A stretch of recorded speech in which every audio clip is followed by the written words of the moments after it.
वर्षांपूर्वी या पृथ्वीवर खूप दूर सिंड्रेला नावाची एक सुंदर मुलगी राहत होती. सिंड्रेलाच्या आईच्या मृत्यूला खूप वर्ष झाली होती. तिच्या वडिलांनी तिला लहानाचं मोठं केलं होतं. जेव्हा सिंड्रेलाच्या वडिलांनी दुसरं लग्न केलं तेव्हा तिच्या आयुष्यात बरेच बदल झाले. तिच्या वडिलांची दुसरी पत्नी आणि तिच्या 2 मुली त्यांच्या सावत्र वडिलांच्या घरी राहायला आले. पहिल्यांदा ते भेटले तेव्हापासून सावत्र आई सिंड्रेलाचा राग करत असे. ती आणि तिच्या 2 मुली सिंड्रेलाचं सौंदर्य आणि दयाळू मनाची खूप ईर्ष्या करत असे. सिंड्रेलाच्या सावत्र बहिणी सिंड्रेला इतक्या सुंदर नव्हत्या. एवढंच नाही तर त्या कठोर आणि बिघडलेल्या होत्या. एक दिवस सिंड्रेलाच्या वडिलांना कामानिमित्त लांबच्या प्रवासाला जावं लागलं आणि हीच ती वेळ होती जेव्हा सिंड्रेलाच्या आईने आणि तिच्या बहिणींनी तिचं आयुष्य नरक बनवून टाकलं. जेव्हा सिंड्रेला बगीच्यात आपल्या आवडत्या मित्रांसोबत गप्पा मारत होती तेव्हा तिची सावत्र आई तिच्या जवळ आली. आजपासून तू या गच्चीवर राहायचंस, घरातली सगळी कामं करायचीस आणि मला तुझे हे अशा कपड्यात वावरणं अजिबात पसंत नाही. सिंड्रेलाला कळत नव्हतं की यावर काय बोलावं. नाईलाज असल्यामुळे जसे तिने सांगितले तसे सिंड्रेलाने केले. तिने आपल्या वस्तू उचलल्या आणि गच्चीवर गेली. त्यानंतर घरातली सर्व कामे सिंड्रेला स्वतःहून करत असे. ती खूप दमत असे, पण तिच्या सावत्र आई आणि बहिणींना तिची दया आली नाही. फरशा पुन्हा पुसून काढ, तुला धूळ दिसत नाही का? तू अजूनपर्यंत कपडे धुतले नाहीस, मला घालायला कपडे नाहीत. सिंड्रेलाला उंदीर आणि खिडकीवर येऊन बसणाऱ्या पक्ष्यांशिवाय कोणी मित्र नव्हते. थंडी वाजू लागली म्हणून रात्रीच्या वेळी सिंड्रेला खाली शेकोटी जवळ आली आणि अंग शेकता शेकता तेथे झोपी गेली. असेच दिवस सरले. एक दिवस शहरात राज्याद्वारा एक घोषणा केली गेली. राजकुमाराच्या वतीने महालात एका पार्टीचं आयोजन करण्यात आलंय. लग्नासाठी पात्र असणाऱ्या सर्वच मुलींना या पार्टीमध्ये आमंत्रित केलं जात आहे. सावत्र मुलींनी ही घोषणा ऐकली आणि धावतच त्या घरी गेल्या आणि त्यांच्या आईला सांगितलं, पार्टीमध्ये सर्वात सुंदर तुम्ही दोघीच दिसणार आहात. राजकुमारने तुमच्यापैकी एकीची तरी निवड करावीच आणि त्यामुळे आपण महालात जाऊन राहू. हो नाही, आपल्याला तुम्हा दोघींसाठी गाऊन आणि बुटांची खरेदी करायला हवी. चला खरेदीला जाऊया. सावत्र आई आणि बहिणी बाहेर निघून गेल्या. तेथेच उभी राहून या सगळ्या गोष्टी ऐकणारी सिंड्रेला उदास झाली. बरेच दिवस तयारी चालू होती. सावत्र बहिणींचे गाऊन शिवून आले होते. दररोज त्या दोघी आरशासमोर उभ्या राहून स्वतःला बजावत असे, आपणच या पार्टीमध्ये सुंदर दिसणार.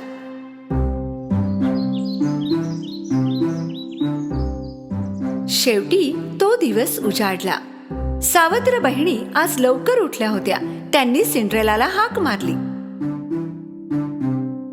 सिंड्रेला, सिंड्रेला, लवकर ये. कुठे आहेस तू? लगेच आमच्या आंघोळीची तयारी कर. दिवसभर सिंड्रेलाने तिच्या बहिणींना तयार होण्यासाठी मदत केली. आई ग, जरा हळू केस विंचर ना, सगळे केस काढून टाकशील का?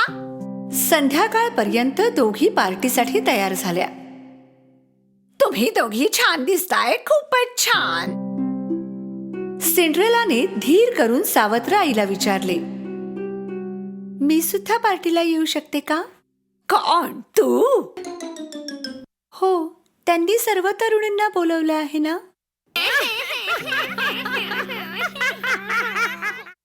पार्टीसाठी तुझा हा ड्रेस आहे का?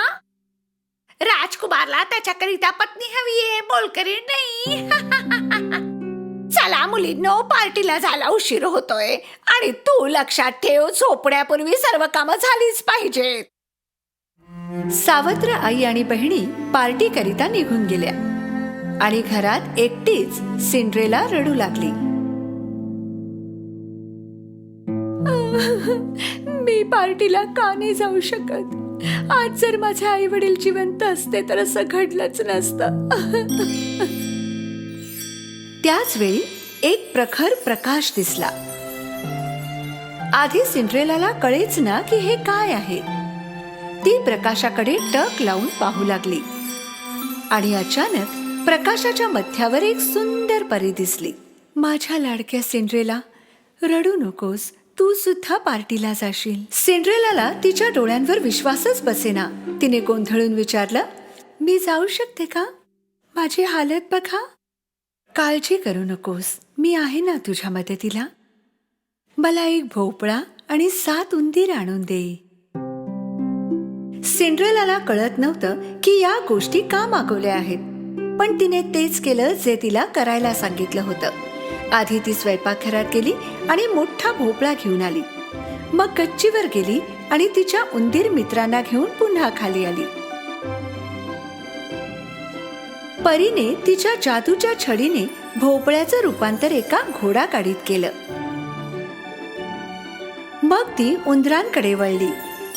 त्यापैकी एक ड्रायव्हर बनला आणि बाकी सुंदर 6 पांढरे घोडे बनले.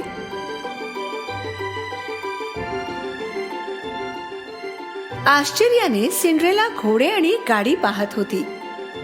तेव्हाच परी तिच्याकडे वळली. जेव्हा तिने तिच्या जादूच्या छडीने सिंड्रेलाला स्पर्श केला, तिचा जुना ड्रेस एक सुंदर गाऊन बनला.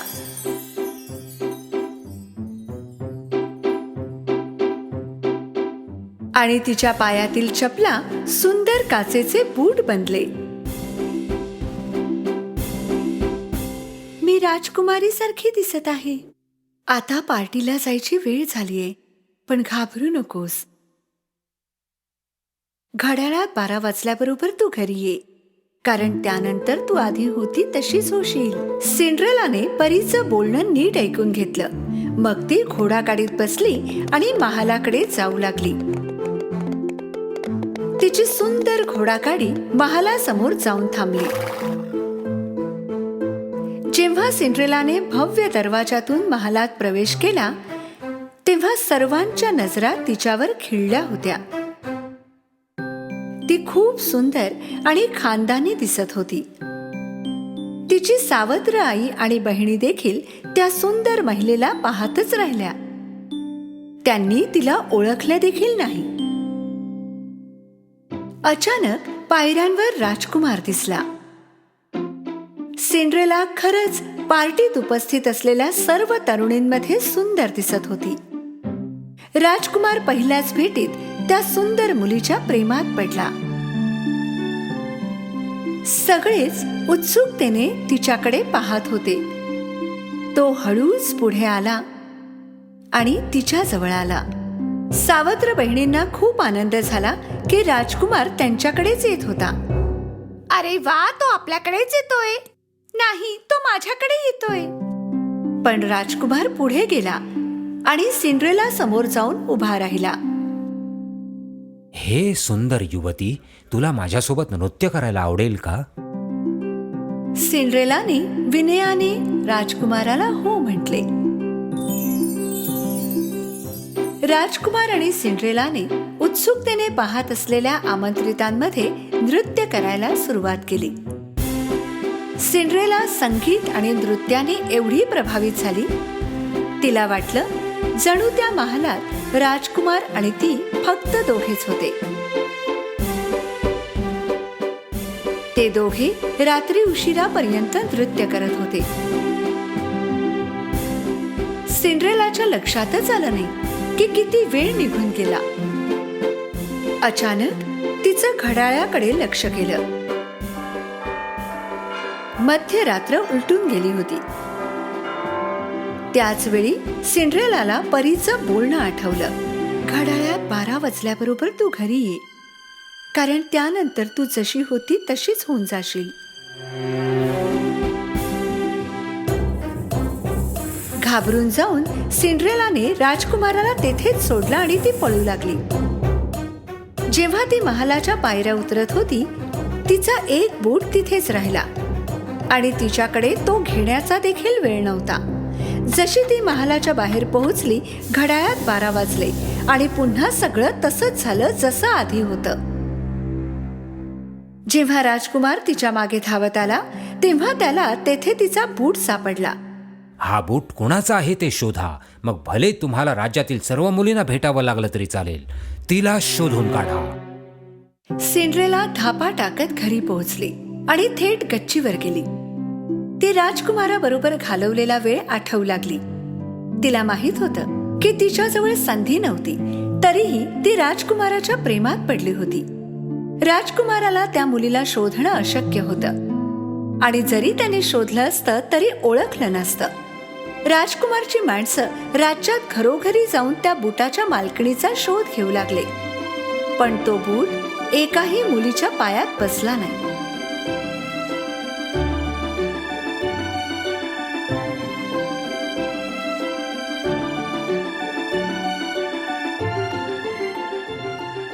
शेवटी राजकुमाराची माणसं सिंड्रेलाच्या घरी पोहोचली. राजकुमाराची गाडी घरासमोर थांबलेली पाहून सिंड्रेला खूप आनंदित झाली. सिंड्रेला तिच्या खोलीच्या बाहेर पडणार तेवढ्यात तिची सावत्र आई दरवाजात दिसली. तू कुठे निघालीस? तुला पण बूट घालून पाहायचं आहे का?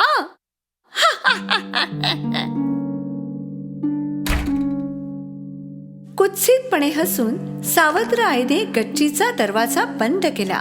नाही, कृपा करून दरवाजा उघडा, कृपा करा. किती दयनीय गोष्ट आहे. राजकुमार आणि तुझ्यात काय साम्य असणार?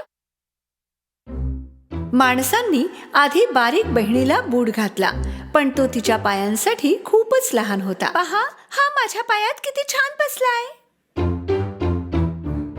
नंतर जाड्या बहिणीने प्रयत्न केला, पण बूट तिच्या पायात जातच नव्हता.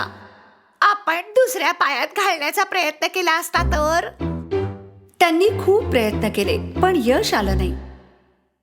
सिंड्रेलाने खिडकीकडे धाव घेतली, पण खिडकी खूप उंच होती. ती रडू लागली. तिला रडताना पाहून तिचे उंदीर मित्र तिच्याजवळ आले. माझ्या सावत्र आईने मला कोंडून ठेवले, चावी तिच्याकडेच असेल. उंदीर दरवाजातून सरपटत बाहेर आला. सावत्र आई दरवाजात राजकुमारच्या माणसांसोबत उभी होती. तुम्ही उद्या का नाही येत? आज त्या खूप दमल्यात आणि त्यांच्या पायावर सूजही आलीये. उंदराने सावत्र आईच्या स्कर्टवर चढून चावी मिळवली आणि वर पळाला. त्याने दरवाजा खालून चावी आत सरकवली. चावी पाहून सिंड्रेलाला खूप आनंद झाला. दरवाजा उघडून ती लगेच खाली धावली. अरे, तू कशी बाहेर आलीस? कृपया थांबा, जाऊ नका, मला सुद्धा बूट घालून पाहायचं आहे. सावत्र आई आणि बहिणी हे ऐकून जोर जोरात हसू लागल्या. शांत व्हा. राजकुमाराचा आदेश आहे की राज्यातील सर्व तरुणींनी बूट घालून पाहायचं आहे. जेव्हा सिंड्रेलाने बूट घातला तेव्हा सर्वांना आश्चर्य वाटलं, कारण बूट तिच्या पायात बरोबर बसला होता. हे सुंदर मुली, हा बूट तुझा आहे का? सिंड्रेलाने मान हलवून होकार दिला. कृपया आमच्या सोबत महालात यावं. सिंड्रेला त्यांच्यासोबत महालात गेली आणि त्यांनी सिंड्रेलाला राजकुमारासमोर उभं केलं. आणि जेव्हा राजकुमारने सिंड्रेलाच्या डोळ्यात पाहिलं, त्याला जाणीव झाली की त्या रात्री त्याने तिच्याच सोबत नृत्य केलं होतं. त्याने सिंड्रेलाचा हात धरला. शेवटी मी तुला शोधून काढलंच. माझ्याशी लग्न करशील? आनंदाच्या अश्रूंनी भरलेल्या डोळ्यांनी तिने राजकुमाराचा प्रस्ताव स्वीकारला. त्यांनी लग्न केलं आणि आनंदात जगू लागले.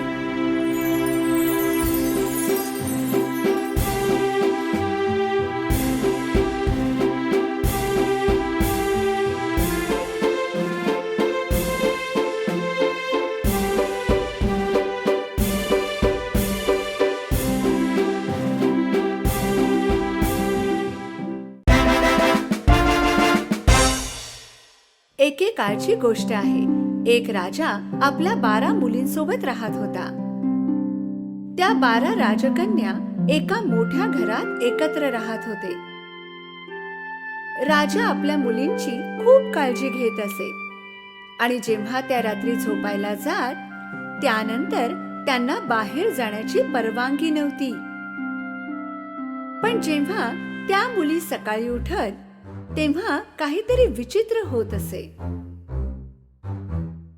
त्या राजकन्यांच्या चपला जणू कुणीतरी रात्रभर नाचून वापरून ठेवलेल्या वाटत असे.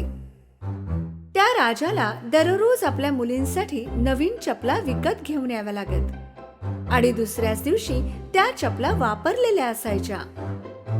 राजा किंवा त्यांचे शिपाई कोणालाही या प्रकरणाचा ठाम पत्ता लागत नव्हता.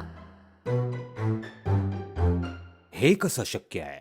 कशा ह्या चपलांच्या जोड्या एकाच रात्रीमध्ये एवढ्या जुन्या दिसायला लागल्या? महाराज, आम्हालाही काही समजत नाहीये. राजाने एक घोषणा केली. जो कोणी राजकन्यांच्या चपलांचं रहस्य शोधून काढेल त्याचं लग्न मी माझ्या कोणत्याही एका राजकन्येशी करून देईन. त्याला माझा जावई बनवेन आणि माझ्या मृत्यूनंतर त्यालाच राजा म्हणून घोषित केलं जाईल. पण यासाठी त्याच्याकडे फक्त 3 दिवस आणि 3 रात्री असतील, अन्यथा त्याला त्याचं उरलेलं आयुष्य तुरुंगात घालवावं लागेल. त्या राज्याचे सारे तरुण शिवाय दुसऱ्या राज्याचेही तरुण त्या महालात हे रहस्य सोडवण्यासाठी आले. काही काळ ते 12 राजकन्यांच्या खोलीच्या दरवाजाबाहेर पहारा देत होते. पण वेळ संपून जायची आणि ते सर्व हे रहस्य सोडवण्यात असमर्थ झाले आणि चपला मात्र पूर्वीप्रमाणेच वापरलेल्या असायच्या. शेवटी एक सज्जन माणूस हे काम करण्यास तयार झाला आणि तो महालाकडे जाण्यास निघाला. रस्त्यात त्याला एक म्हातारी आजी भेटली. ती फार गरीब दिसत होती. माझ्या बाळा, मी फार उपाशी आहे. तू मला खाण्यासाठी एखादा पावाचा तुकडा देऊ शकशील? त्या तरुणाने आपल्या बॅगेत असलेले सगळे जेवण त्या गरीब आजीला दिले. ती आजी खूप खुश झाली, कारण याआधी तिथून जो कोणी जात होता त्या लोकांमधलं कुणीही तिला काहीही देत नव्हतं. त्या आजीबाईला वाटलं की हा तरुण बाकी लोकांपेक्षा वेगळा आहे, म्हणून तिने त्याला बदल्यात एक जादूची शॉल दिली. ही जादूची शॉल घे. तू जेव्हा हिला पांघरशील अदृश्य होऊन जाशील. जेव्हा रात्रीचे 12 वाजतील तेव्हा तू ही शाल पांघरून गायब हो आणि अशा प्रकारे तू त्या चपलांचे रहस्य उघडकीस आणण्यास यशस्वी होशील. पण एक गोष्ट लक्षात ठेव, त्या राजकन्या तुला पिण्यासाठी काही देतील ते तू पिऊ नकोस. तो तरुण ती शॉल घेऊन पुढे निघाला आणि महालाजवळ पोहोचला. त्याने शिपायांना सांगितले की तो चपलांचे रहस्य शोधण्यासाठी आलाय. पहिल्या दिवशी तो तरुण त्या राजकन्येच्या खोलीच्या दरवाजाबाहेर पहारा देत होता. तेव्हा सर्वात मोठी राजकन्या त्याच्याजवळ आली. तुम्हाला तहान लागली असेल ना? आम्ही हे लिंबू सरबत तुमच्यासाठी बनवले, याचा स्वीकार करा. तो तरुण त्या आजीची चेतावणी विसरला आणि त्याने ते सरबत पिऊन टाकले. सरबत पिताच त्याला गाढ झोप लागली. संपूर्ण रात्र तो एका खोलीत घोरत होता, जी खोली राजकन्येने त्याच्यासाठी तयार केली होती.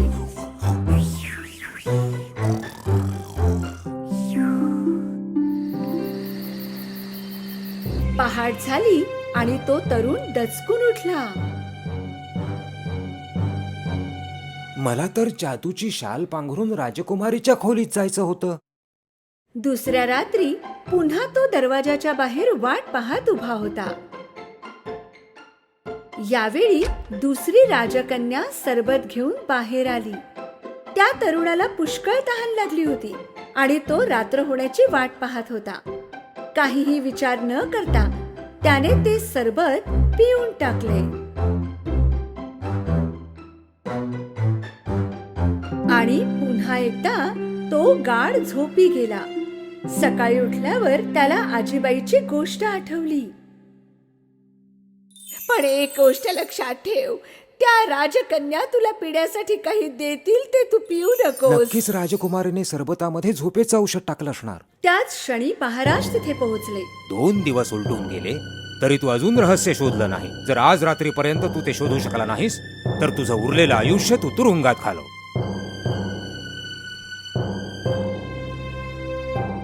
महाराजांनी एवढे बोलून तिथून प्रस्थान केले. त्या तरुणाला आज कुठल्याही परिस्थितीत ते रहस्य शोधायचं होतं. त्या रात्री शेवटच्या वेळी तो तरुण त्या राजकन्येच्या खोलीबाहेर पहारा देत होता. त्यावेळी सर्वात धाकटी राजकुमारी संत्र्याचे सरबत घेऊन बाहेर आली. पण यावेळी तरुण फारच सतर्क होता. जशी ती राजकुमारी आत गेली, त्या तरुणाने पूर्ण सरबत एका कुंडीत फेकून दिले. मध्यरात्र झाली. त्या तरुणाने जादूची शाल पांघरली आणि तो गायब झाला. त्याने हळूच दार उघडले आणि आज जे पाहिले ते पाहून तो आश्चर्यचकित झाला.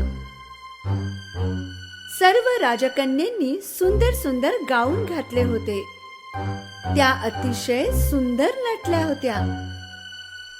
चला जरा पाहून येऊ, तो तरुण झोपला की नाही.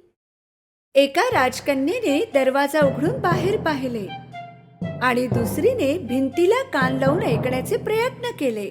तितक्यात तरुणाच्या लक्षात आले की त्याला घोरण्याचे आवाज काढायला हवे.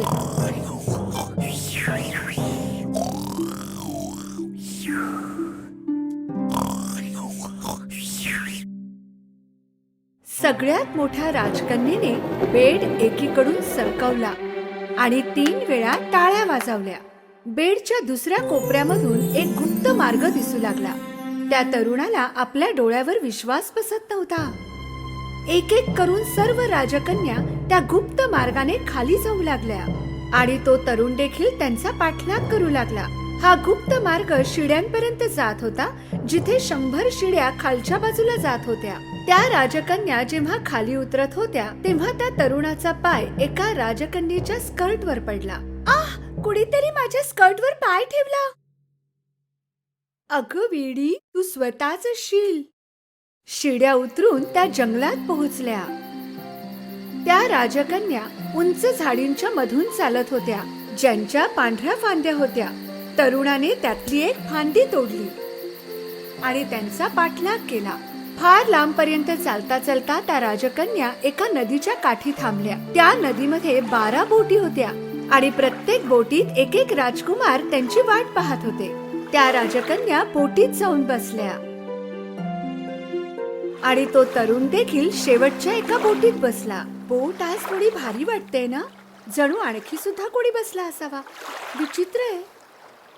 स्वप्न बघणं बंद कर. नदी पार करून ते सगळे एका विशाल चमकदार महालात पोहोचले आणि त्यांना आतून संगीताचा आवाज ऐकू येत होता. त्या तरुणाने खिडकीतून आत डोकावले. त्याने पाहिले की आत काही लोक नाचत होती. त्या सर्व राजकन्या महालात प्रवेश करताच नाचू लागल्या. त्या नाचता नाचता थकल्या, पण तरी सुद्धा थांबत नव्हत्या आणि म्हणूनच त्यांच्या चपला वापरलेल्या असायच्या. तरुणाने स्वतःची भूक मिटवण्यासाठी टेबलवर ठेवलेला केकचा एक तुकडा उचलून खाल्ला. सर्वात धाकट्या राजकन्येने हे पाहिले. माझा केक हवेत तरंगतोय, जणू कोणी अदृश्य मनुष्य तो खातोय. काहीही बोलू नकोस. तरुणाने सर्वांची नजर चुकवून टेबलवर ठेवलेले सोनेरी कप उचलले. राजकन्या पहाट होईपर्यंत नाचत होत्या. नंतर त्या बोटीत बसून नदी पार करू लागल्या. जंगलातून चालता चालता शिड्यांनी वर चढल्या. शेवटी त्या आपल्या महालात पोहोचल्या, परंतु त्यांच्या चपला वापरलेल्या होत्या. तो तरुण खूप खुश होता, कारण त्याने वापरलेल्या चपलांचे रहस्य शोधून काढले होते.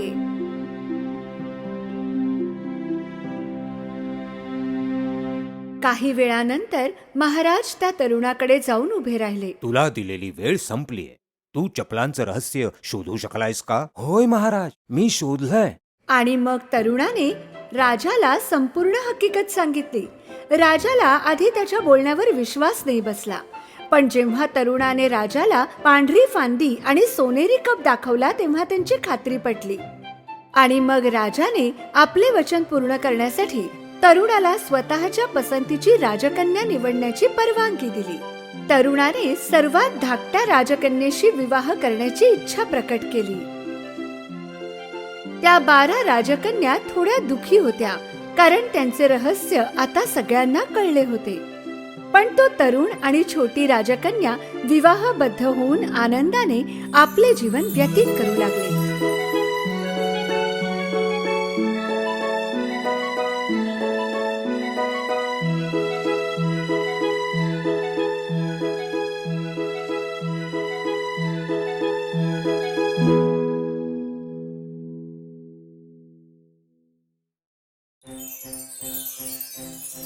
आमची आवडती जलपरी. महासागराच्या पोटात खूप काही लपलेलं होतं, ज्याबाबत कुणालाच काही माहित नव्हतं.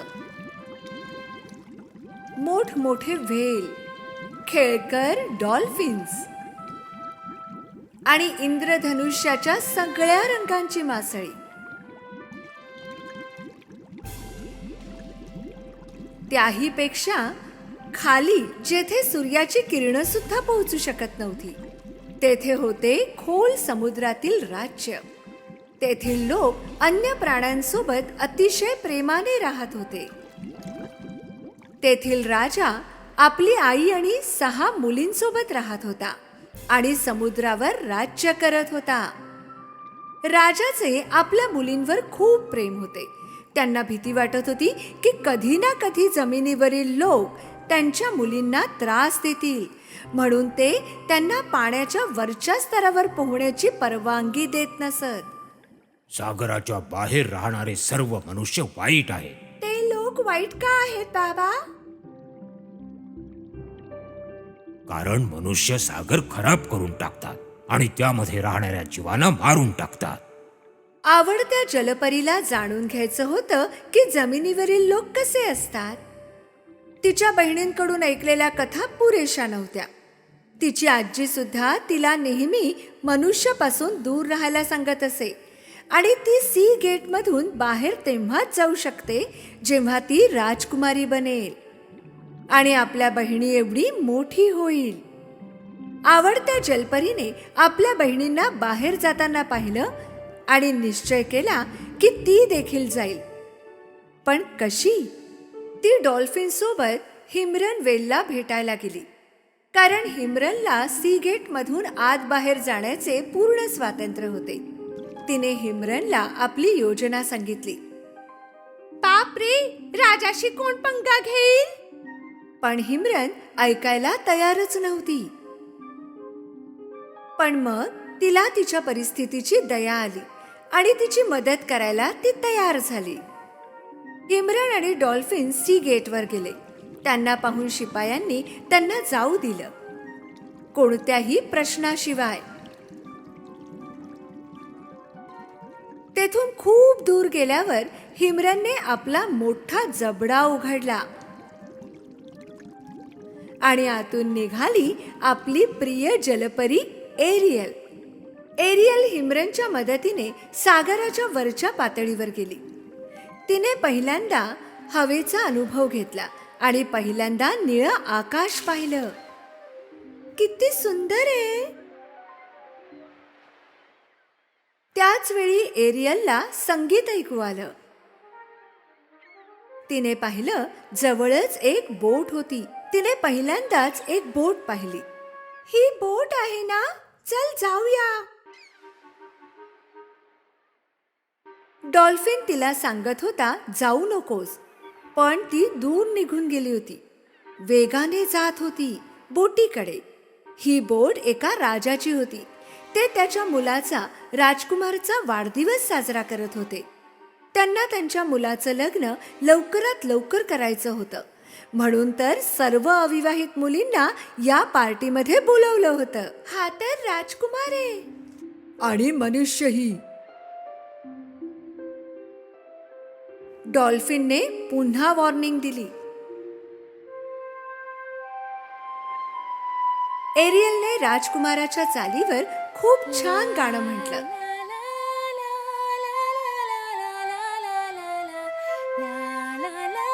राजकुमारला आवाज खूप आवडला. तू लप एरियल, नाहीतर ते तुला पाहतील. डॉल्फिन म्हणाला. प्रिय जलपरी आणि डॉल्फिन दोघेही पाण्याच्या आत निघून गेले. सागराच्या गर्तेत समुद्र राज्यामध्ये सागराची चेटकीन हे सर्व पाहत होती तिच्या क्रिस्टल बॉल मध्ये. आले ते दिवस. महासागराच्या राजाची मुलगी एका मनुष्याबरोबर तुफाना ये आणि उद्ध्वस्त कर सगळं. सागरावर तुझ्या शक्तीचा अंमल दाखव. हा हा हा हा हा. चेटकिणीने असे बोलल्याबरोबर मोठमोठ्या लाटा राजकुमाराच्या बोटीकडे सरकू लागल्या आणि ती पठाराकडे जाऊ लागली.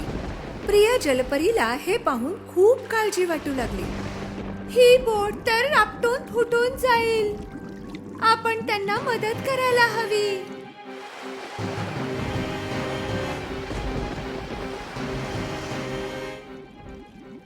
प्रिय जलपरीला बोटीजवळ पोहताना राजकुमाराची बासरी सापडली आणि मग दिसला राजकुमार बुडताना.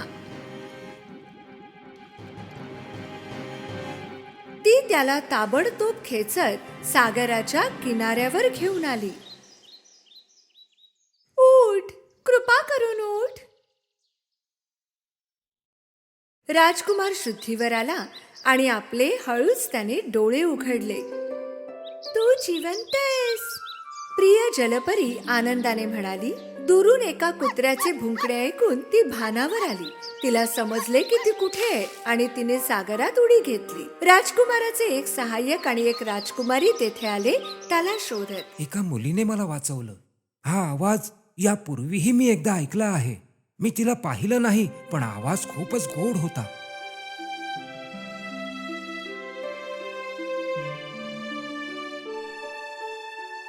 प्रिय जलपरी पुन्हा खोल सागराच्या राज्यात पोहोचली होती. राजकुमाराची बासरी तिच्याजवळच होती. त्याच्याबद्दलच ती विचार करत होती. तेव्हाच राजा तेथे येतात आणि त्यांना ती बासरी दिसते. त्यांना पाहिल्याबरोबर कळतं की हे मनुष्याचे आहे. आमचे काही नियम आहेत आणि सर्वांनी त्याचं पालन करायला हवं, विशेषतः माझ्या मुलींनी. मी ऐकलंय तू एका मनुष्याला बुडण्यापासून वाचवलंस. मला वाचवावं लागलं, नाहीतर राजकुमार तेथेच मेला असता. एरियलने उलट उत्तर दिलं. बस झालं. मनुष्य वाईट असतात. त्यांचं जग आणि आपल्या जगामध्ये कोणताही संबंध स्थापित होऊ शकत नाही. रागाने फणफणत राजा निघून गेल्यावर एरियलने ठरवलं की आता तर करायचंच. एरियल सरळ सागराच्या चेटकिणीकडे गेली आणि तिच्याजवळ मदत मागितली. मदत तर ती करेल, पण त्या बदल्यात तिला तिची फी हवी, खूप महाग फी. मी एक औषध बनवेन जे तुला मनुष्य बनवेल. तुला 2 पाय देखील येतील. त्या बदल्यात मला पाहिजे तुझा आवाज. माझा आवाज? पण का?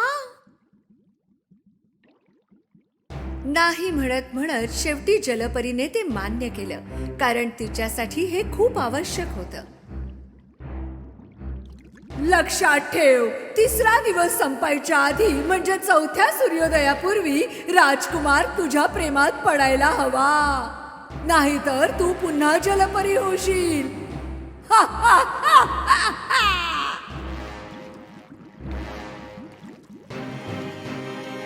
एरियलने ते औषध घोटाघोटाने पिऊन टाकले.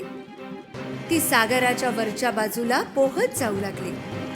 हळूहळू तिला पाय आले, अगदी मनुष्यासारखे.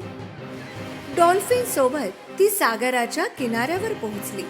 ती तेथे पोहोचल्याबरोबर राजकुमाराचे लक्ष तिच्याकडे गेले आणि तो तिच्याजवळ गेला.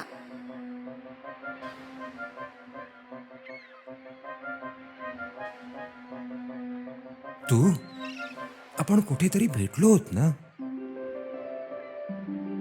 हो, नक्कीच भेटलो. एरियल बोलू शकत नव्हती, पण तिने त्याची बासरी मात्र त्याला नक्कीच दिली.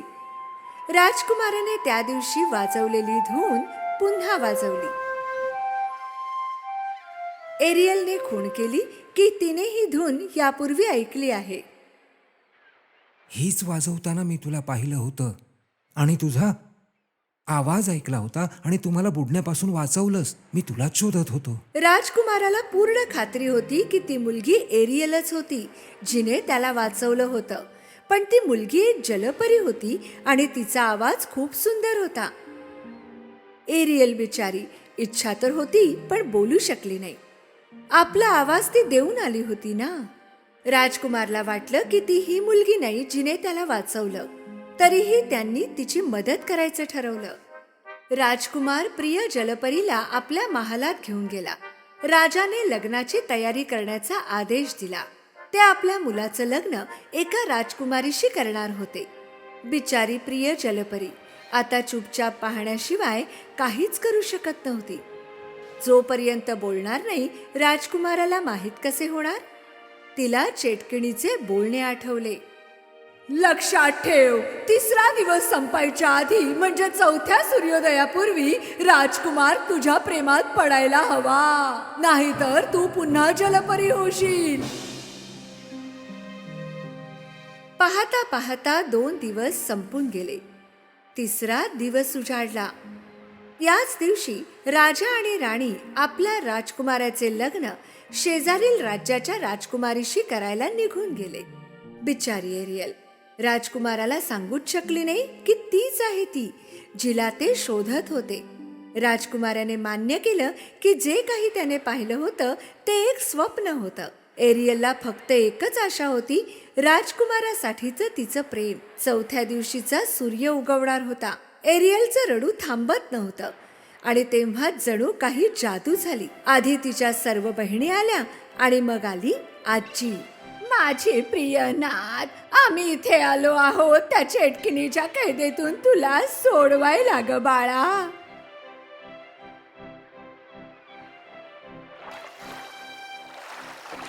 आणि तेव्हाच तिचे पिता महासागराचे राजे प्रकट झाले. त्यांना मुलीचं दुःख पाहावलं नाही. एरियल, माझ्या लाडक्या कन्ये, तुझ्या आनंदाहून मोठं माझ्यासाठी आणखी काही नाही. जा माझ्या बाळा. राजाने आपले त्रिशूळ आजीच्या हातातील एका शंखावर फिरवले, ज्यात एरियलचा आवाज कैद होता. आता एरियलचा आवाज बाहेर आला. धन्यवाद आजी, धन्यवाद बाबा, तुम्ही सगळे किती चांगले आहात. हिमरल व्हेलच्या पाठीवर स्वार होऊन ते राजकुमाराच्या बोटीच्या दिशेने रवाना झाले.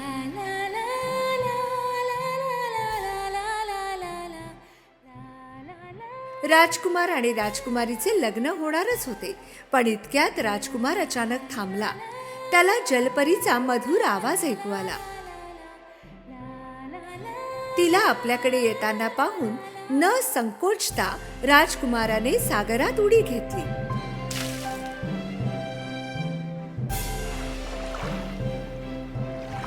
मला माहित होतं ती तूच होतीस. आपले मित्र आणि कुटुंबाच्या मदतीने एरियलला तिचा आवाज परत मिळाला आणि राजकुमारही. पण आता ती जलपरी राहिली नाही. ती आपले जीवन जगणार होती मनुष्य बनून. एरियल आणि राजकुमाराचे जग वसले, मैत्री, शांती आणि प्रेमाच्या निरोपाबरोबर, जमीन आणि सागराच्या मधोमध.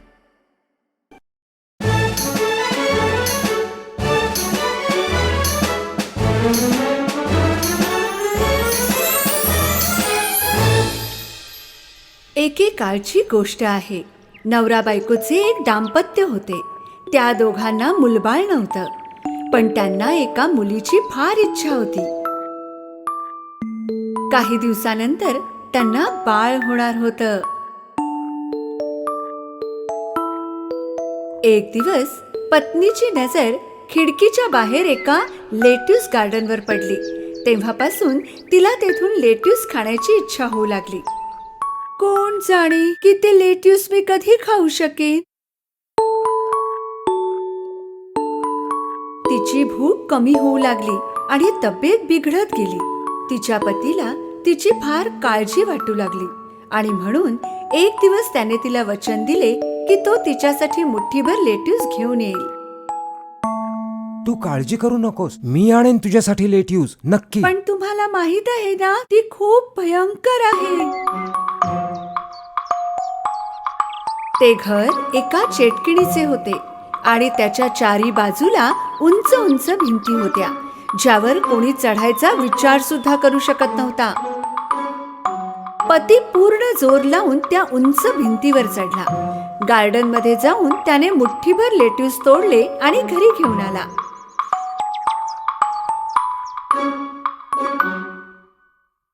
त्याच्या पत्नीने मोठ्या चवीने ते लेट्यूस खाल्ले आणि ती थोडी बरी होऊ लागली. पण मुठ्ठीभर लेट्यूसने तिचं मन भरलं नाही. दुसऱ्या दिवशी पती पुन्हा त्या गार्डन मध्ये गेला, पण यावेळी ती चेटकीण तेथे उभी होती. तुझी एवढी हिंमत झाली की तू माझ्या गार्डन मध्ये येऊन माझे लेट्यूस तोडतोस? माझी पत्नी गरोदर आहे, तिला लेट्यूस घेण्याची इच्छा झाली आहे. मग तू मला विचारू शकला असतास ना. तुला इकडे सगळे घाबरतात, मला वाटलं तू देणार नाहीस. मला माफ कर. माफ करू? तुला तर शिक्षा मिळेल. जर माझ्या पत्नीला हे लेट्यूस मिळाले नाहीत तर ती आजारी पडेल आणि बाळालाही त्रास होईल.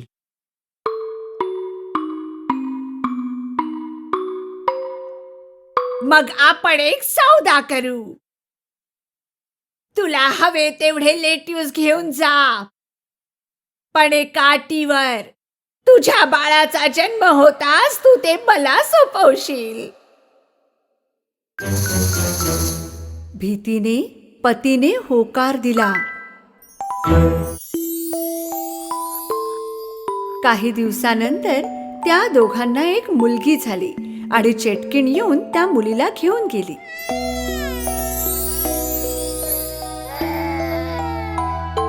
तिने त्या मुलीचे नाव रपंचल ठेवले, कारण जे लेट्यूस तिची आई खात होती त्याचे नाव सुद्धा तेच होते. ती चेटकीण रपंचलची फारच काळजी घेत होती. 16 वर्षांची होता होता ती फार सुंदर दिसू लागली. तिचे घर जंगलामध्ये एका उंच इमारतीत होते आणि त्या इमारतीत शिडी नव्हती, फक्त वर एक खिडकी होती. चेटकिणीने रपंचलचे केस कधीच कापले नव्हते. तिला भेटण्यासाठी आल्यावर चेटकीण खालून आवाज देत असे, रपंचल, रपंचल, रपंचल, आपले सोन्यासारखे केस तर खाली सोड, तुझी मम्मी आहे. आपल्या खिडकीने रपंचल आपले सोन्यासारखे केस खाली सोडायची आणि त्याच्या सहाय्याने ती चेटकीण वर चढायची. असे वर्षानुवर्ष चालत होते. एक दिवस त्या जंगलात एक राजकुमार आला शिकारीसाठी आणि त्याला एक गोड आवाज ऐकू आला, गाणं गात असलेला.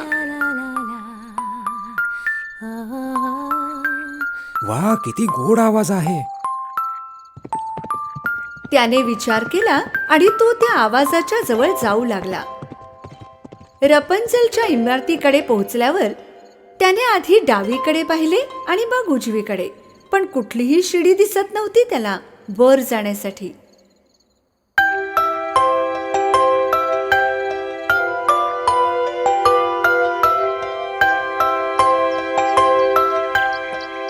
तो आवाज राजकुमारला दररोज तेथे खेचत होता, पण वर चढणे कधीच शक्य नाही झाले.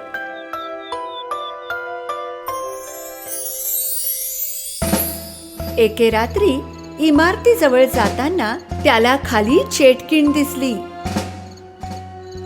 रपंचल, रपंचल, रपंचल, तुझे सोन्यासारखे केस तर खाली सोड, तुझी मम्मी आहे.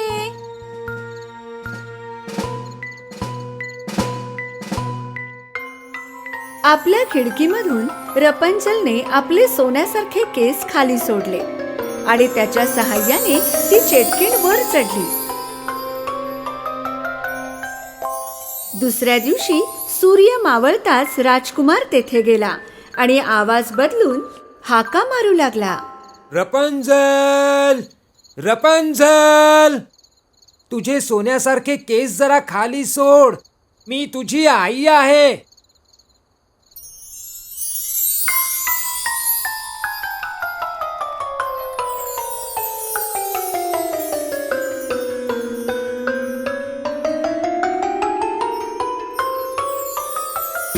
आपल्या आईच्या व्यतिरिक्त पहिल्यांदाच तिने एका मनुष्याला पाहिलं आणि ती थोडी घाबरली. तू माझी मम्मी नाहीस, इथे का आलास? घाबरण्याचं मुळीच कारण नाही. मी तुझं गाणं ऐकलं आणि मला तुझा आवाज खूप आवडला. बस फक्त तुला पाहायचं होतं.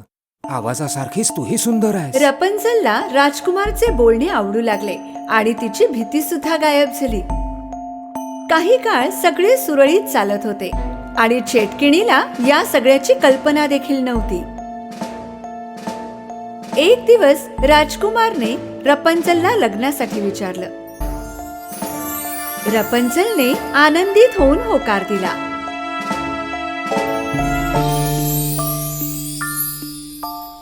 पण रपंजलला खाली जाण्यासाठी काही मार्ग सुचत नव्हता. अचानक तिला एक युक्ती सुचली.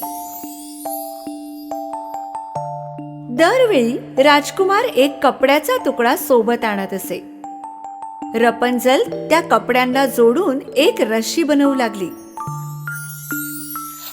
पण एक दिवस रपंजलच्या हातून एक चूक घडली आणि तिच्या तोंडून एक गोष्ट निघाली. मम्मी, तुझ्यापेक्षा लवकर तर राजकुमार वर चढतो. राजकुमार? कोण राजकुमार? चेटकिणीच्या लक्षात आलं की काहीतरी गडबड आहे आणि ती ओरडू लागली. तू मला धोका दिलास. मी तुला बाहेरच्या जगापासून वाचवण्याचे प्रयत्न करत होते.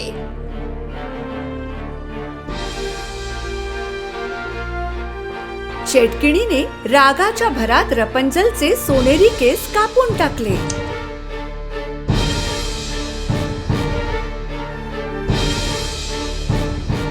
आणि तिला एका लांब अशा वाळवंटात सोडून आली.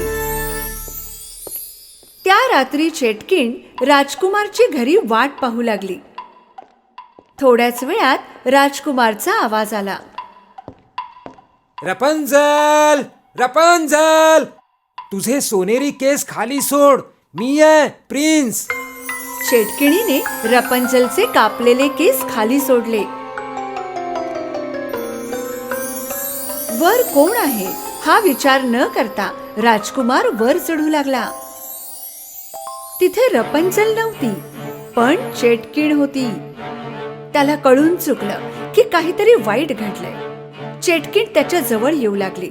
इतक्यात राजकुमार भीतीने खाली पडला.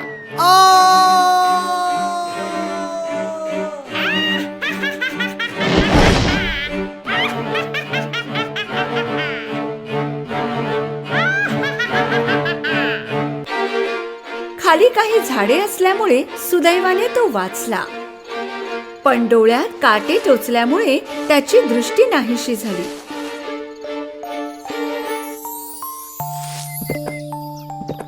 दृष्टी नसून सुद्धा तो राजकुमार जंगलात रपंजलला शोधू लागला. रस्त्यात त्याला फळे मिळाली. ती त्याने तोडून खाल्ली. चालत चालत तो एवढ्या लांब आला की तो वाळवंटात येऊन पोहोचला. आणि अचानक काहीतरी घडलं. एक गोड आवाज त्याला ऐकू आला. तो त्या आवाजाला ओळखत होता.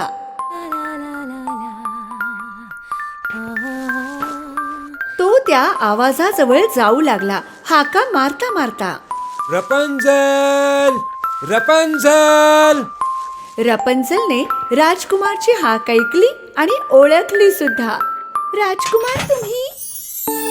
ती त्याच्याजवळ पळत गेली.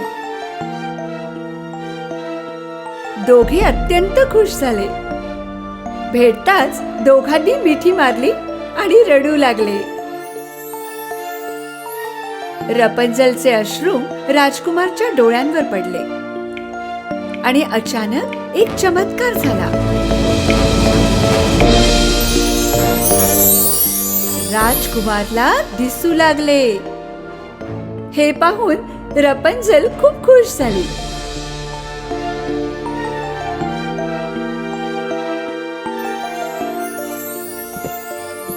दोघे एकत्र राजकुमारच्या महालात गेले.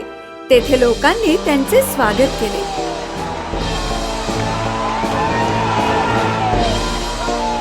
आणि दोघे सदैव आनंदात राहू लागले.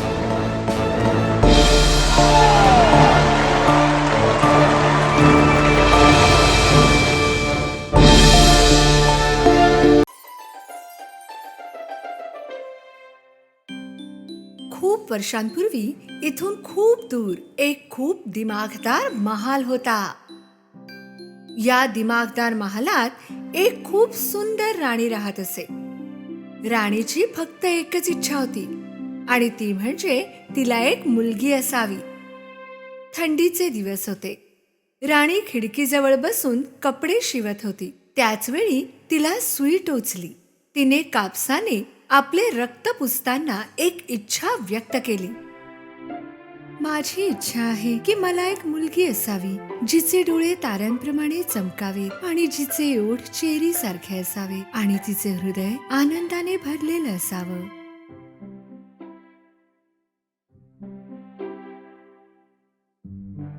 आणि एक दिवस राणीची इच्छा पूर्ण झाली. तिला एक गोड मुलगी झाली. तिने तिचं नाव ठेवले स्नो व्हाईट. वर्षांमागून वर्ष सरली, पण त्यांचा आनंद फार काळ टिकला नाही. प्रेमळ राणी आजारी पडली आणि मरण पावली. राजा म्हातारपणाकडे झुकत होता. शक्ती देखील कमी झाली होती. म्हणून राजाने दुसरं लग्न केलं. ही राणी चेहऱ्याने तर सुंदर होती, पण मनाने नाही. खूप गर्विष्ठ बाई होती. दररोज राणी तिच्या जादूच्या आरशात पाहत असे आणि प्रश्न विचारत असे. आरशा, माझा सांगेल कोण? सगळ्यात सुंदर इथे कोण? आणि तो आरसा उत्तर देत असे. भले आणखी कोण असणार तुमच्यापेक्षा सुंदर इथे? राणी हे ऐकून खूप खुश होत असे. ही दुष्ट राणी आल्याबरोबर महालात सगळं बदलू लागलं. तिच्या हरकतींमुळे राज्याचं देखील खूप नुकसान झालं. तेच प्रश्न सोडवण्यासाठी राजाला महालाच्या बाहेर जावं लागलं. दुष्ट राणीला खूप आनंद झाला, कारण आता राजा नव्हता तेव्हा ती मनासारखं वागू शकत होती. वर्षांमागून वर्ष सरली आणि स्नो व्हाईट मोठी होऊन एक सुंदर तरुणी दिसू लागली. थोड्या अंतरावर एका नदीवर पाणी पित असलेल्या एका राजकुमाराला स्नो व्हाईटचं प्रतिबिंब दिसलं. त्याला आसपास फक्त पक्षी दिसले. स्नो व्हाईट कुठेच नव्हती. एक दिवस राणीने पुन्हा एकदा तिच्या जादूच्या आरशाला विचारलं. आरशा, माझ्या सांगेल कोण? सगळ्यात सुंदर इथे कोण? आरशाने उत्तर दिलं. कसं सांगू, तुम्ही नाही आहात राणी सरकार. स्नो व्हाईट आहे सर्वात सुंदर. हे ऐकून राणीला खूप राग आला. तिने तिच्या खास शिपायाला बोलवलं आणि त्याला भयंकर आदेश दिला. तू स्नो व्हाईटला जंगलात घेऊन जायचंस आणि मला तिचं हृदय आणून द्यायचंस.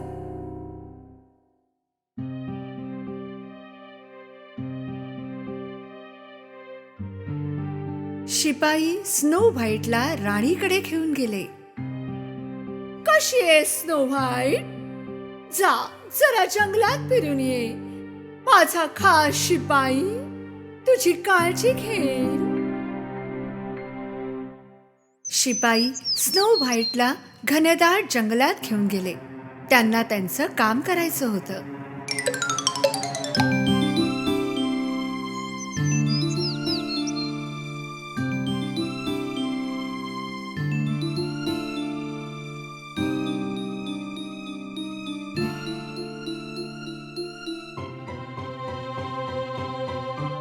स्नो व्हाईटचा प्रामाणिकपणा आणि प्रेमळ हृदय पाहून तो थांबला. त्याने तिला सचेत केलं की महालात परत येऊ नकोस. संध्याकाळ होताच तिला तेथेच सोडून शिपाई महालात निघून गेला. स्नो व्हाईटला अंधारात खूप भीती वाटत होती. ती एका झाडाखाली बसून रडू लागली. सकाळी तिला पक्ष्यांच्या आवाजाने जाग आली. सगळे पक्षी तिचे मित्र बनले होते.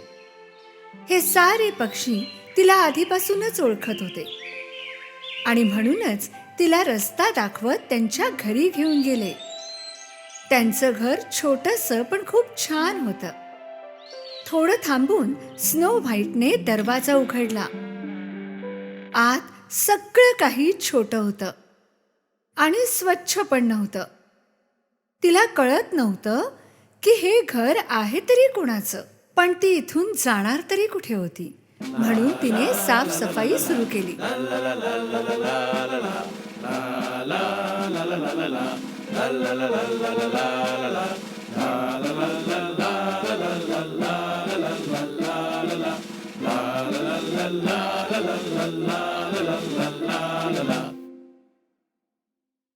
घर स्वच्छ केल्यानंतर तिने छोट्या छोट्या भांड्यांमध्ये काहीतरी शिजवून खाल्लं. सगळ्या वस्तूंप्रमाणेच या घराचे बेड पण छोटेच होते. स्नो व्हाईट इतकी दमली होती की ती जेथे होती तेथे झोपू शकत होती. तिने विचार केला की ती इथे सुरक्षित आहे, म्हणून तिने 3 बेड एकत्र केले आणि त्यावर झोपली. संध्याकाळी 7 बुटके ज्यांचं हे घर होतं काम करून पुन्हा त्यांच्या घरी आले.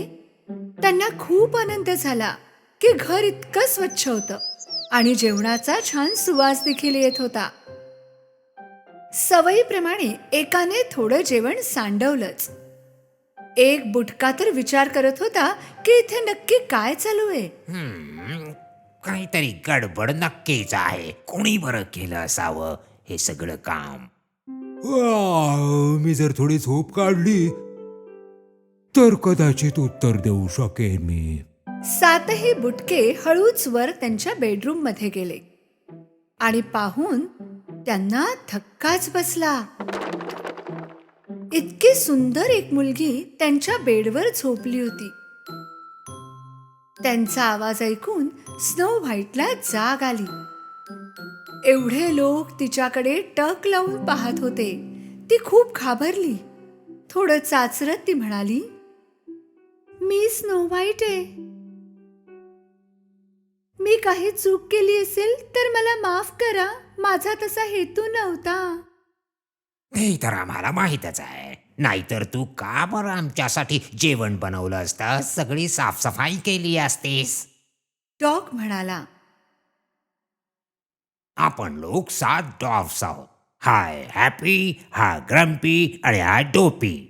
स्नेजी आणि हा बॅशफर्ड आणि मी आहे डॉग.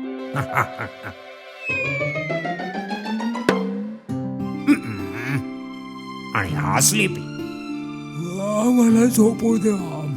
स्नो व्हाईटला आनंद झाला की आता तिच्याबरोबर मजेदार 7 मित्रही आहेत. तिने त्यांना तिची पूर्ण कहाणी सांगितली. 7 बुटक्यांना खूप वाईट वाटलं की तिच्याबरोबर खूप अन्याय झालाय.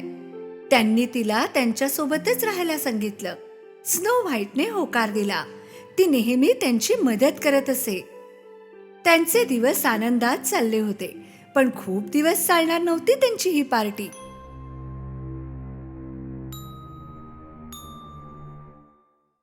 एक दिवस दुष्ट राणीने जादूच्या आरशाला पुन्हा तोच प्रश्न विचारला. आरशा, मला जरा सांग बघू, सगळ्यात सुंदर इथे कोण आहे? आरशाने उत्तर दिलं, क्षमा असावी राणी सरकार, पण माझ्या दृष्टीने तर इथे स्नो व्हाईटच सर्वात सुंदर आहे.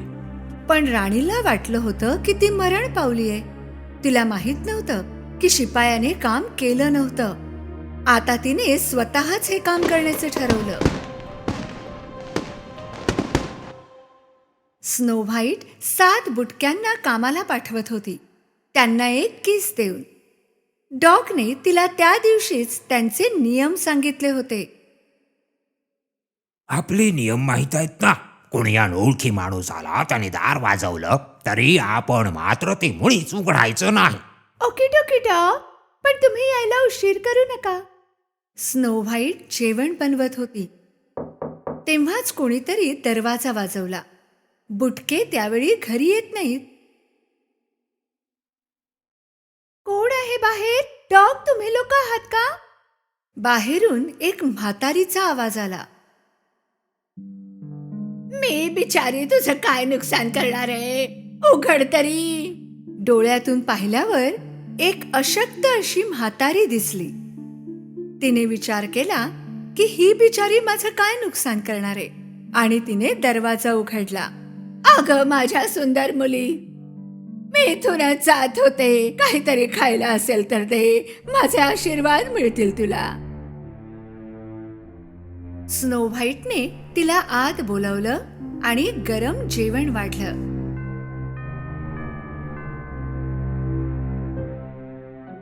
देव तुझं भलं करो मुली. माझ्याकडे पैसे तर नाहीत, पण एक सुंदर सफरचंद आहे. याच्या प्रत्येक घासात जादू आहे, जादू. स्नो व्हाईटने लगेच त्याचा एक घास घेतला आणि ती चक्कर येऊन खाली पडली.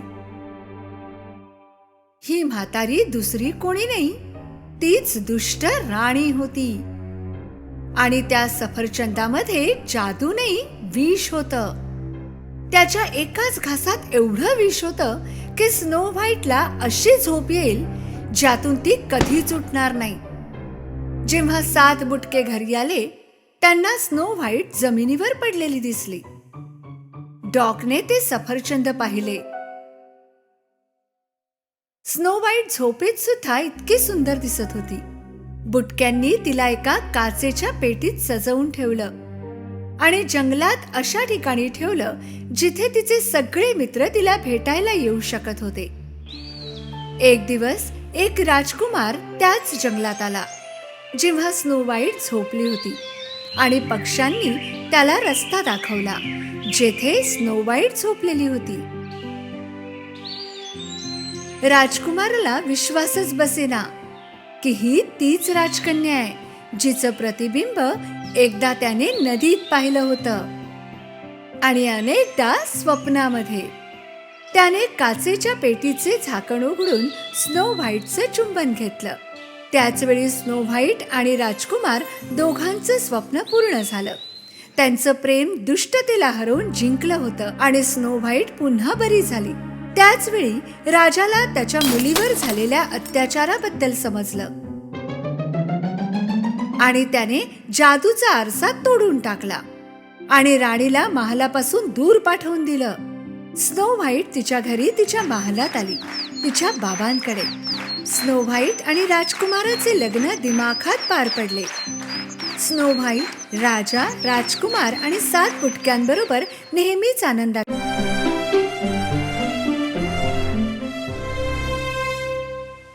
एकेकाळची गोष्ट आहे. एक खूप श्रीमंत माणूस होता. त्याच्या 3 मुली होत्या.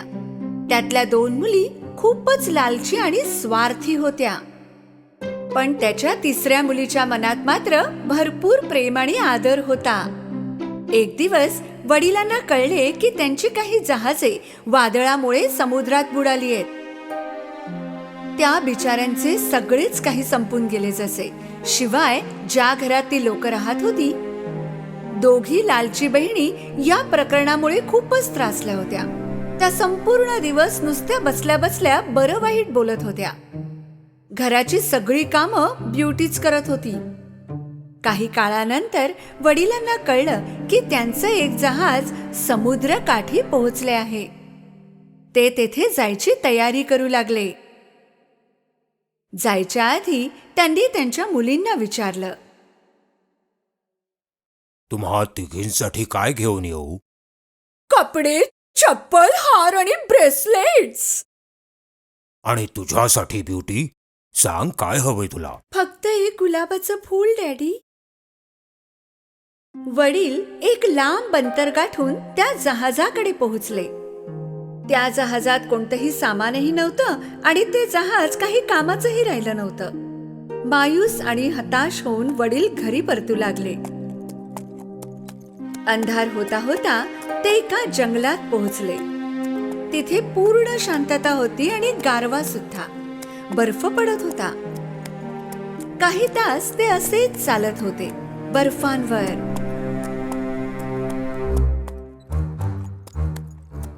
शेवटी एके ठिकाणी त्यांना एक किल्ला दिसला जिथे दिवे पेटत होते. ते मदतीच्या आशेने आत गेले. काही विचित्र होता तो किल्ला. सगळीकडे दिवे पेटत होते. डायनिंग टेबलवर जेवण ठेवलेलं होतं. अगदी चिमणी सुद्धा पेटत होती. पण माणूस एक सुद्धा दिसत नव्हता. त्यांनी हाका सुद्धा मारल्या पण काहीही उत्तर नाही मिळालं. किती वेळ थांबतील? जोराची भूक लागली होती ना. त्यांनी जेवण संपवलं आणि मग एका सुंदरशा बेडवर झोपून गेले.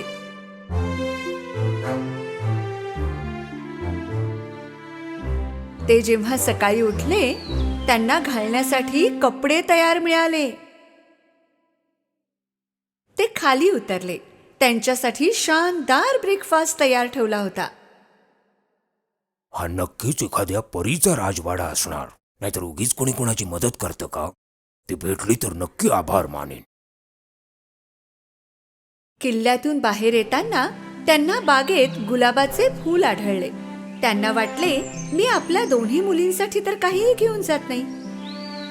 कमीत कमी ब्युटीसाठी तरी काही घेऊन जातो.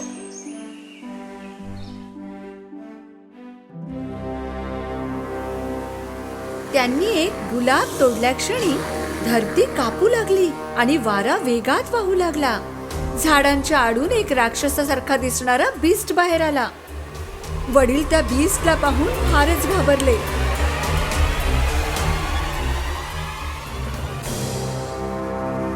मी तुला खायला दिलं, राहायला जागा दिली, घालण्यासाठी कपडे दिले आणि तू इकडे माझी गुलाबं तोडतोयस. हीच आहे का तुझी माणुसकी?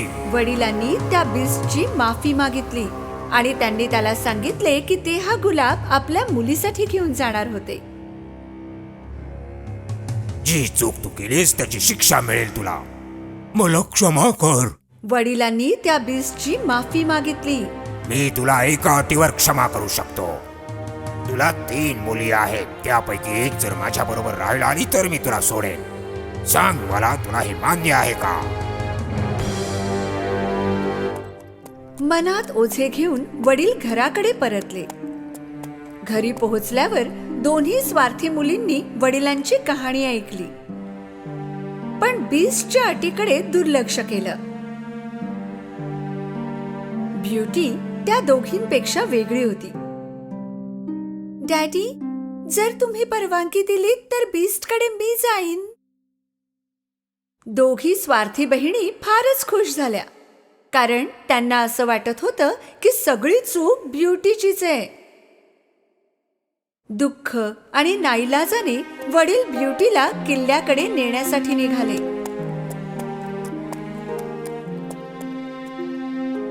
पोहोचल्यावर पाहिलं की सगळं पहिल्यासारखंच दिसत होतं. टेबलावर जेवण होतं आणि एकही मनुष्य अवतीभोवती नव्हता. त्या दोघांनी जेवायला सुरुवात केली इतक्यात बीस्ट तेथे पोहोचला. त्याला पाहता क्षणीच ब्युटीची तब्येत खराब होऊ लागली कारण बीस्ट तितकाच भयानक दिसत होता जितका तिच्या वडिलांनी त्याचं वर्णन केलं होतं. बीस्टने नम्रतेने विचारलं, तू तुझ्या इच्छेने इथे आली आहेस का? हो. मग उद्या सकाळी तुझे वडील इथून निघून जातील आणि पुन्हा इथे कधीही येणार नाहीत. ब्युटी दुसऱ्या दिवशी सकाळी जागी झाली तेव्हा तिचे वडील तेथून निघून गेले होते आणि शानदार ब्रेकफास्ट तिची वाट पाहत होता. ती काही काळ गार्डन मध्ये फिरत होती. गुलाब पाहता क्षणी ती दुःखी झाली. मग तिने किल्ल्याच्या आत प्रवेश केला. एक दरवाजा गुलाबांनी भरलेला होता. तिला काहीच कळलं नाही.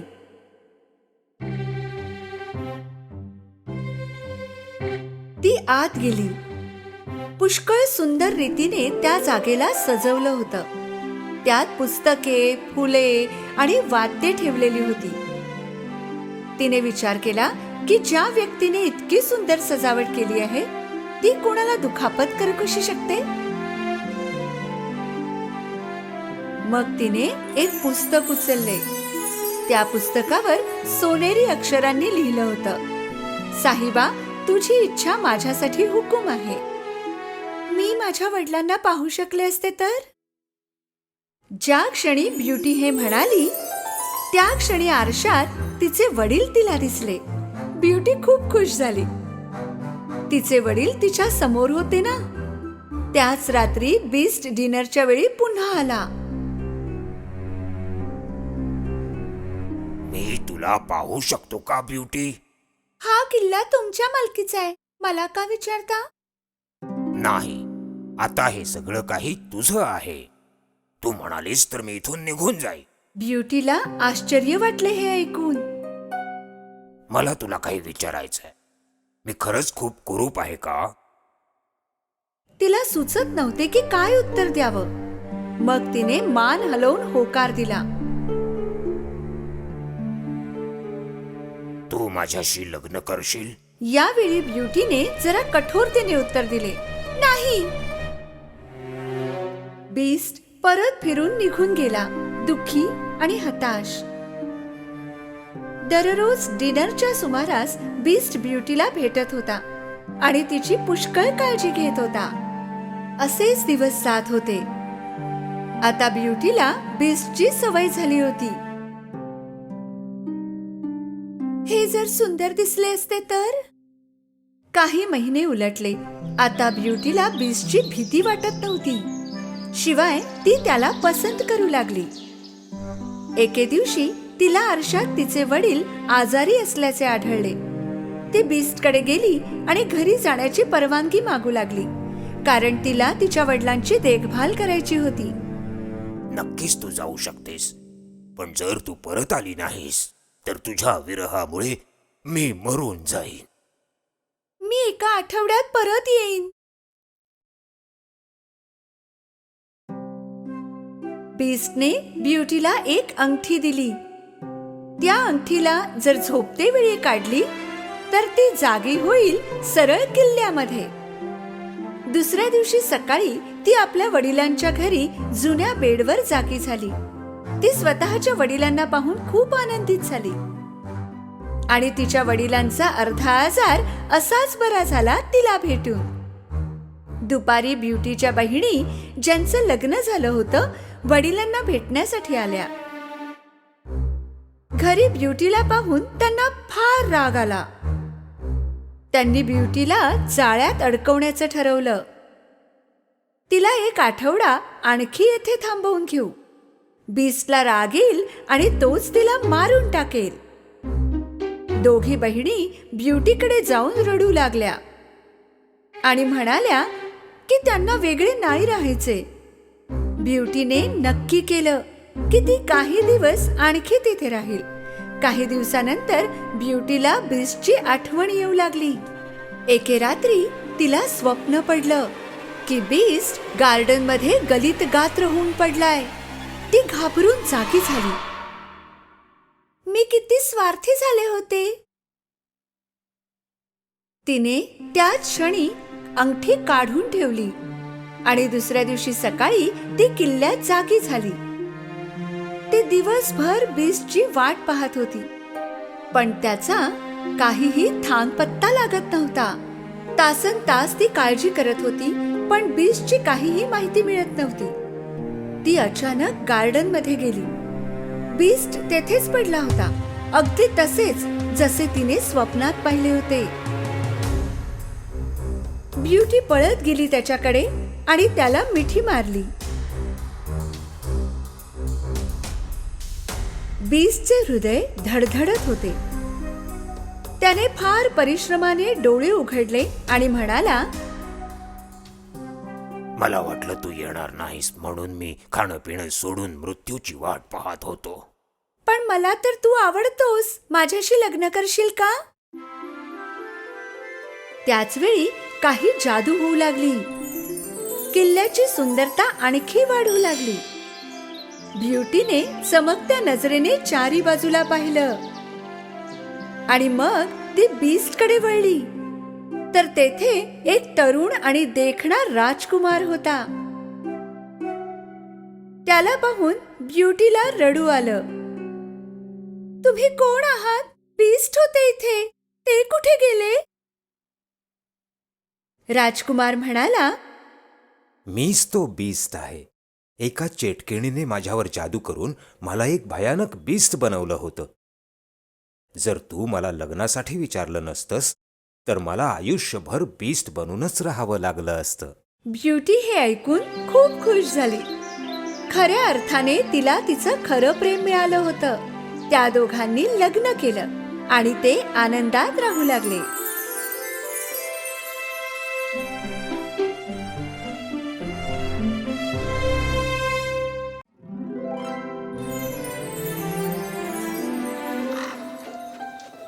खूप वर्षांपूर्वी एक राज्य होतं. सगळीकडे आनंदी आनंद होता. या राज्याच्या राजा आणि राणीची फक्त एकच इच्छा होती की त्यांना एखादं मूल व्हावं. राजा राणी खूप प्रेमळ होते, म्हणूनच त्यांची खात्री होती की त्यांची ही इच्छा देव नक्की पूर्ण करेल. आणि लवकरच एक दिवस त्यांची ही इच्छा पूर्ण झाली. त्यांच्या आयुष्यात एक सुंदर मुलगी आली. तिच्या चेहऱ्यावर जणू सूर्याचं तेज होतं. म्हणून त्यांनी तिचं नाव ठेवलं राजकुमारी ऑरोरा, म्हणजे उज्ज्वला. आपला आनंद सगळ्यांबरोबर साजरा करण्यासाठी त्यांनी एक पार्टी ठेवली. पार्टीमध्ये सगळ्यांना आमंत्रण दिलं गेलं. सोनेरी जंगलात राहणाऱ्या परींना देखील. राजा आणि राणीकडून एकच चूक झाली. एका परीला बोलवायला ते विसरले. संपूर्ण राज्यातून लोक आले. आजूबाजूच्या राज्यातील राजा राणी देखील येऊन ऑरोराला आशीर्वाद आणि भेटवस्तू देऊन गेले. आणि मग वेळ आली 12 पर्यांची. त्यांनी ऑरोराला खूप अनन्य अशा भेटवस्तू दिल्या. आपल्या जादूच्या छडीने तिच्या सर्व इच्छा पूर्ण होण्याची भेट दिली. शेवटी फक्त 3 पर्या उरल्या. जगातील सर्व आनंद तुला नेहमी मिळो. तू नेहमी आनंदी राहशील. दुःख तुझ्या जवळपास सुद्धा येणार नाही.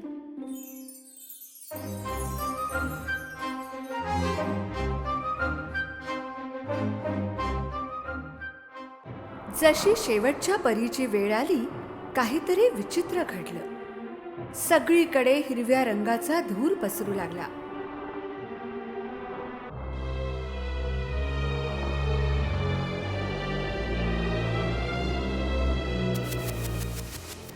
आणि त्या धुरातून प्रकट झाली एक काळी परी. राजाने विचारलं, ही कोण आहे जिने कार्यक्रम थांबवला? तिन्ही परींनी सांगितलं की ही निष्ठुर हृदयाची काळी परी आहे.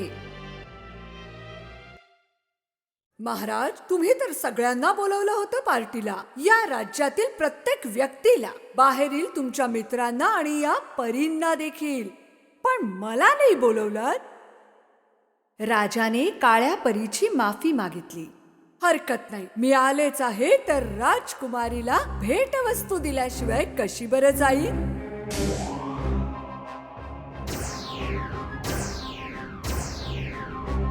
राजकुमारीचं आयुष्य प्रेम आणि संपत्तीने परिपूर्ण असेल.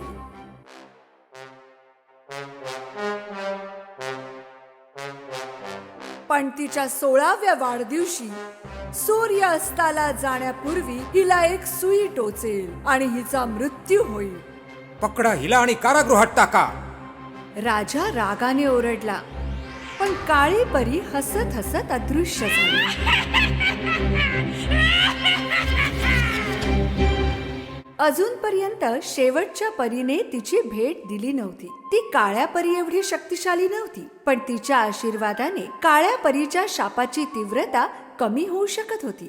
मी शाप थांबवू तर शकत नाही, पण त्याची तीव्रता कमी करू शकते. तुझा मृत्यू होणार नाही, त्यापेक्षा तू एका शांत झोपेच्या स्वाधीन होशील. आणि तेव्हाच उठशील जेव्हा तुझ्यावर प्रेम करणारा तुझं चुंबन घेईल. राजाने या शापापासून वाचण्यासाठी एक आदेश दिला की सुई किंवा त्यासारखी कोणतीही गोष्ट नष्ट केली जावी.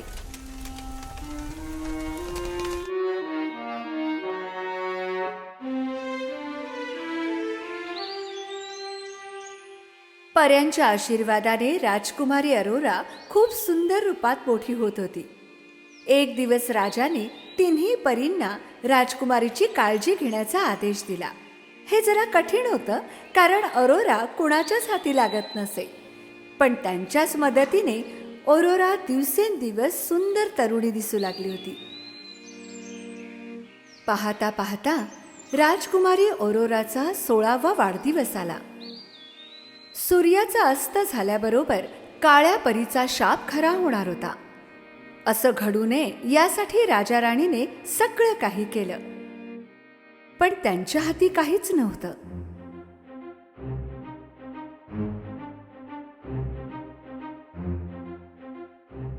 त्यांनी राजकुमारीला एका खोलीत बंद करून ठेवलं, तिच्या भल्यासाठी. अरोराला याचं कारण माहीत नव्हतं, त्यामुळे तिला खूप वाईट वाटलं. अचानक एक दरवाजा कुठून तरी प्रकट झाला आणि अरोराला आपल्याकडे खेचून घेऊन गेला.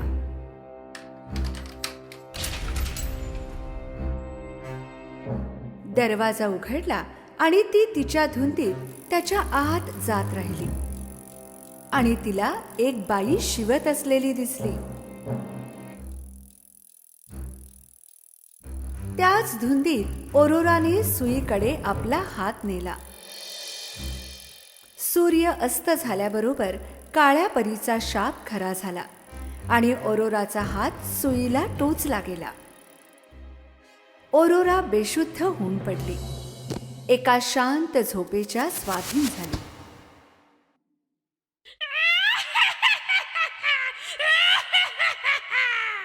काळ्या परीचा शाप एवढी काळजी घेऊन देखील खराच झाला. तिला सुंदर कपडे घालून फुलांच्या गादीवर झोपवलं गेलं. तेव्हापासूनच अरोराला स्लीपिंग ब्युटी म्हटलं जाऊ लागलं. कोणालाही त्रास होऊ नये अशी राजा राणीची इच्छा होती, म्हणून त्यांनी जोपर्यंत राजकुमारी जागी होत नाही तोपर्यंत सर्वांना झोपवण्याचा आदेश दिला.